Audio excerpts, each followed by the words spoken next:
Ja to moram da najavim, pošto sam imala prilike da probam taj fenomenalni sir, tako je.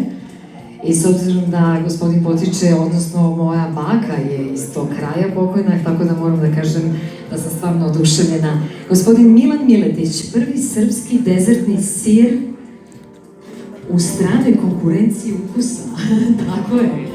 Bravo, ne liči ni na šta do sada što je viđeno na tržištu.